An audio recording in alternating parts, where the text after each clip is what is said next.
Good afternoon to all of you, young ladies and gentlemen, very distinguished gathering here that I'm delighted to be part of, delighted that Mr. Vipin Sani is always very, very generous and invites me to what I believe are the best functions that are held at DME.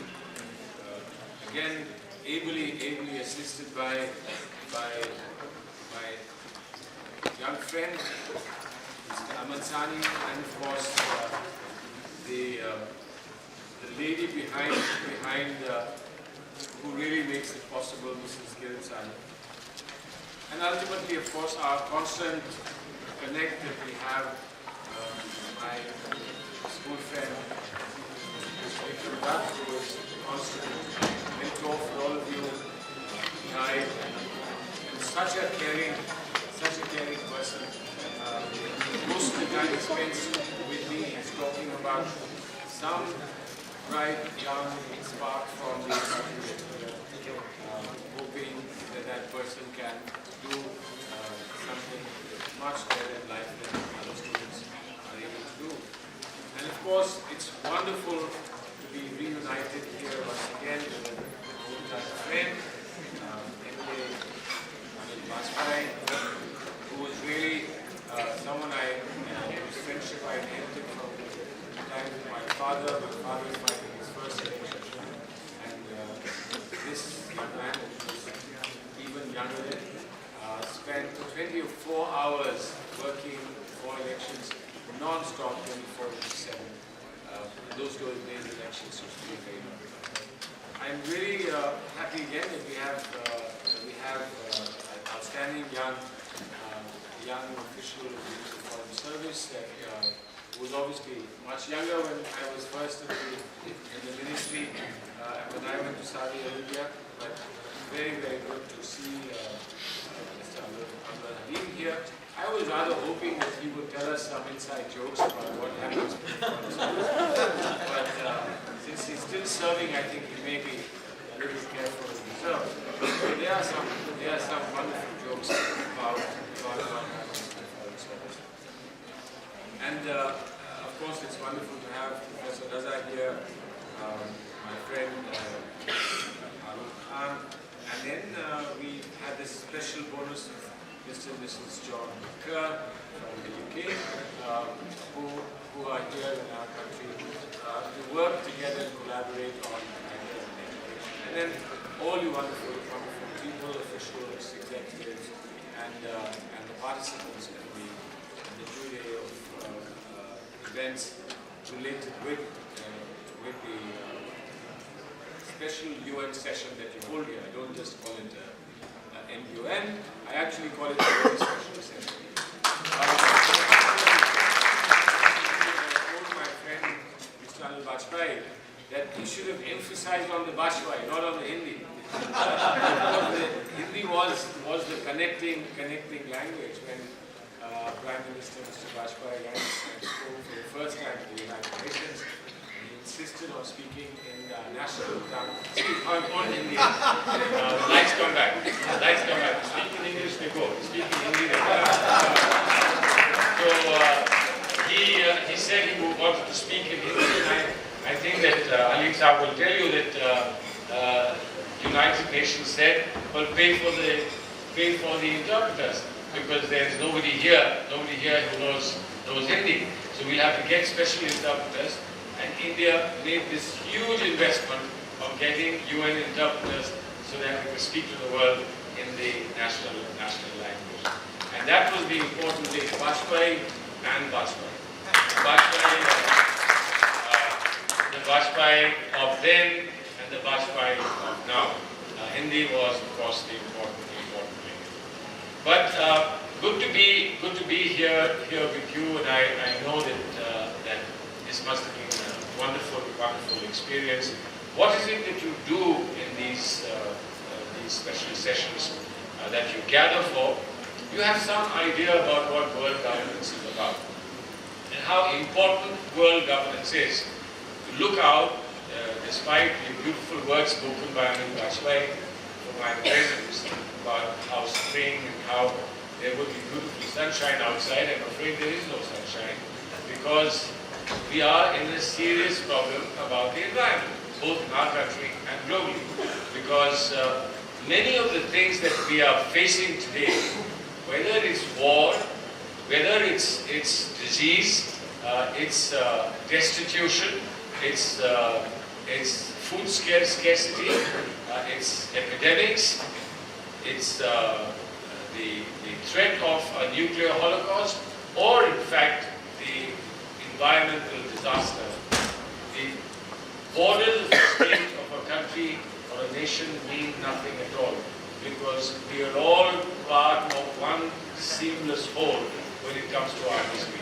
And the purpose of the United Nations is to turn our misery, our fears, and our sense of deprivation into prosperity, sharing, and having a common destiny for all people and all humanity.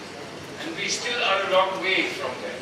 A lot has happened since the Second World War and the establishment of the United Nations, but we know that United Nations, by its very nature, is an imperfect organization, because the pursuit of perfection at the times when the world was completely shattered and destroyed by the Second World War would have meant an endless wait. And therefore, at that time, people who were able to take a decision and persuade the world to follow that decision did keep a little bit more for themselves than they did give to the rest of the world.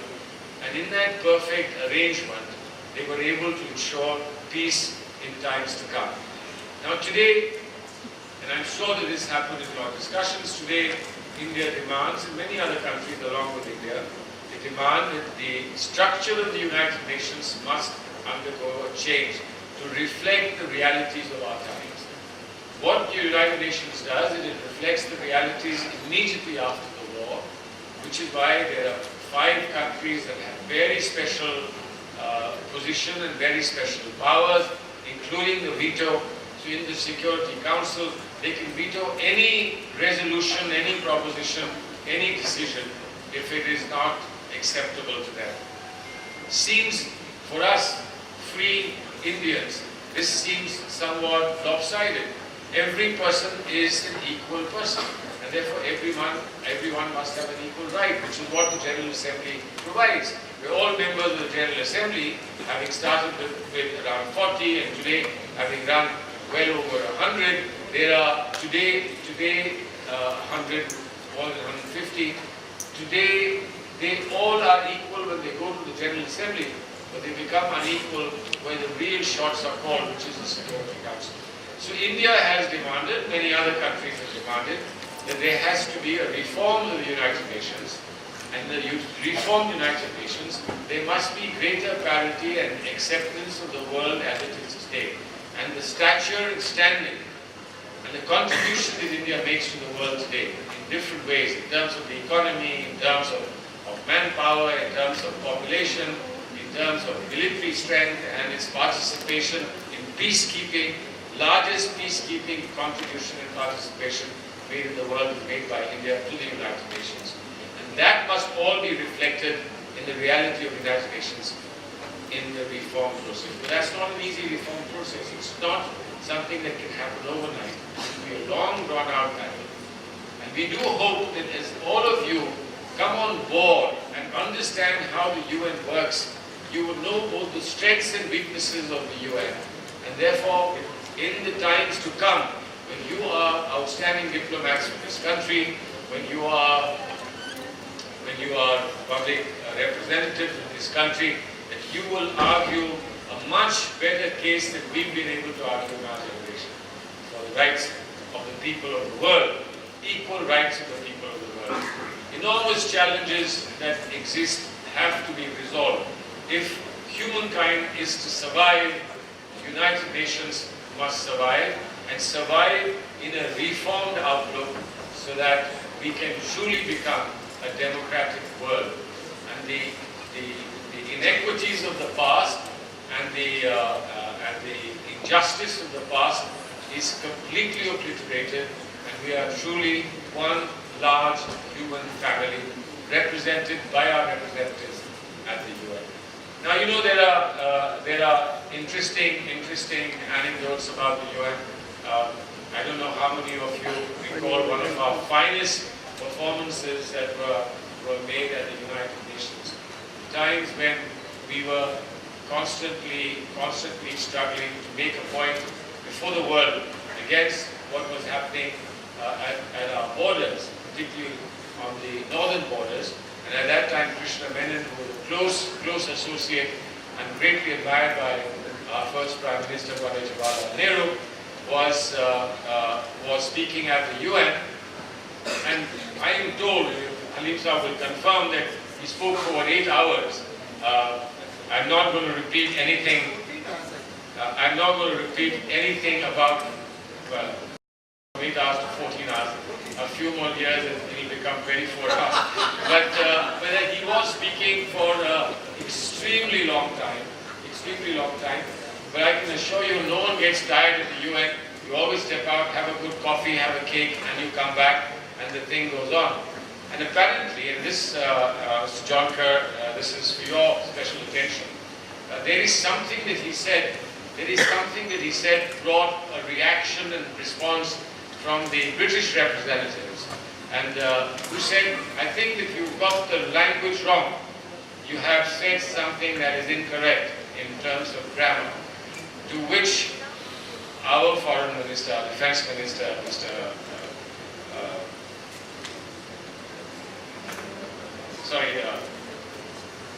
I started thinking of Krishna, I started Mr. Krishna Menon, I started thinking of Krishna because we have so many lawyers. So Krishna Menon said to him, you have no right to tell me what is correct English.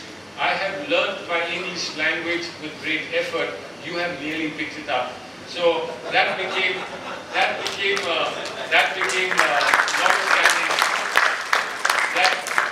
a long-standing joke in the United Nations. But there were obviously great things happened in the United Nations, and some things didn't happen. I've got a little slip given to me about, could you say something on Tibet?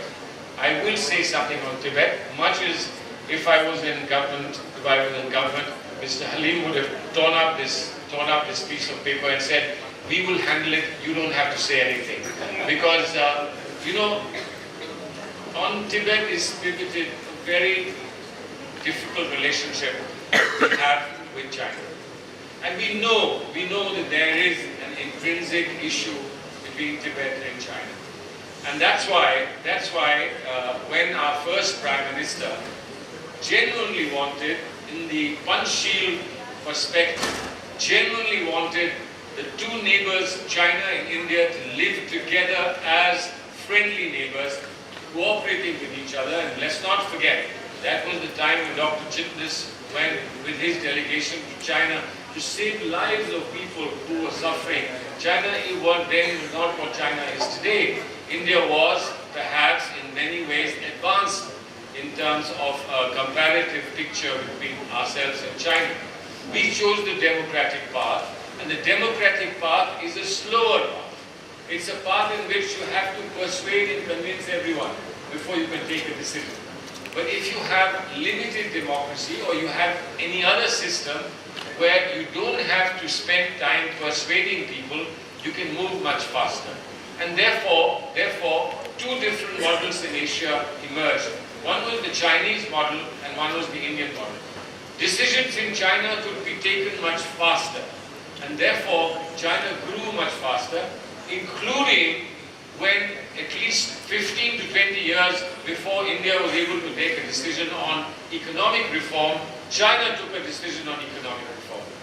And while we waited for overseas Indians to come to our help and aid so that our reform could gather steam, Chinese from all over the world brought in huge investment into China, and therefore China became a very powerful, strong economy, while India became a very powerful, strong polity.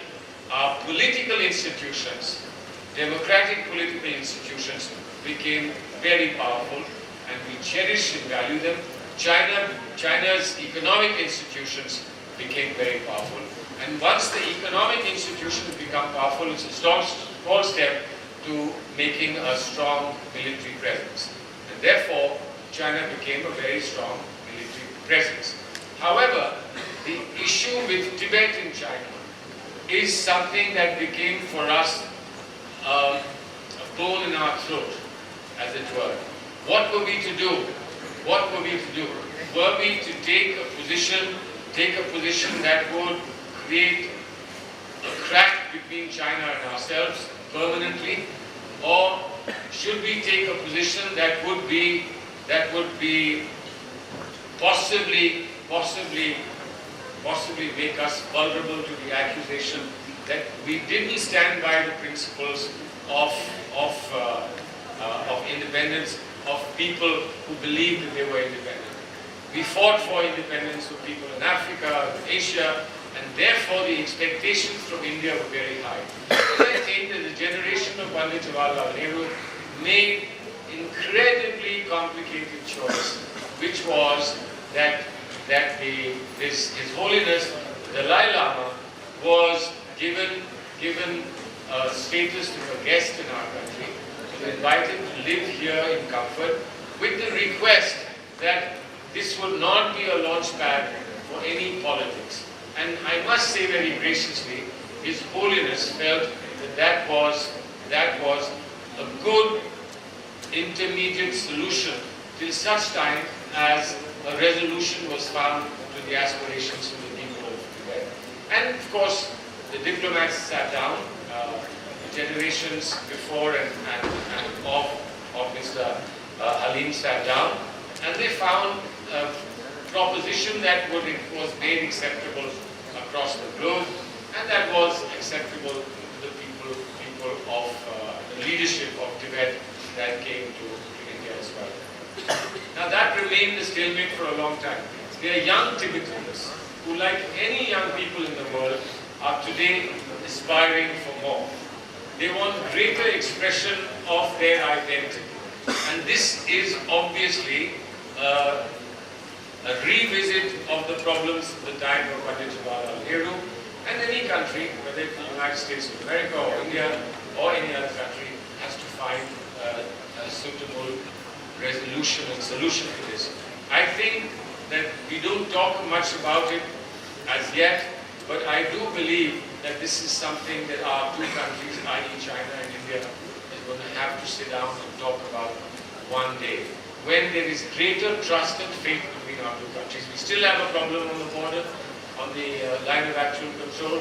We still have a problem with the land that has been ceded by Pakistan to China, which is part of Pakistan-occupied territory of India, which was originally and will remain part of the Kashmir. So there are some untidy loose ends that will have to be tied up one day. But I think that all of us have felt that you can't open up too many fronts at the same time. Let the world become a more comfortable place, we tell ourselves. But the more we wait for the world to become a comfortable place, the world becomes more uncomfortable. We didn't have ISIS 10 years ago. Now we have the problem of ISIS. We didn't have the Arab Spring 10 years ago. Now we have the aftermath of Arab Spring. There's fragmentation, there is identity politics, there is social conflict, there is war across the globe. And therefore, sensibly, India has taken the position that this is not the time to open up another conflict. And therefore, I believe some other generations that we move forward will have to solve it. But meanwhile, within the scope of whatever cooperation, help, assistance that we can continue to give to our friendly people of Tibet is something who are in India, is something that we try to do. I must apologize that sometimes you ask for permission of the police to be able to do something that is inconvenient to the government of India, and you're not given the permission. But you're not the only ones who are not given the permission. Even Mr. Anil Bajpai, an MLA of Delhi, is sometimes not given permission. Also, forget about the MLA of Delhi, the Chief Minister of Delhi is sometimes not given permission. As I said in the beginning, we don't live in a perfect world. We live in an imperfect world. But we understand that these imperfections have to be continued for some time, and one day we will actually become perfect. So we have the generation that has to work towards perfection. You are being prepared for a handover of the torch by the imperfect generation, if you like, to the perfect generation. And all we can say to you is a prayer, लब पे आती है दुआ, बन के तमन्ना मेरी, जिंदगी शम्मा की सूरत खुदाया। जय हिंद।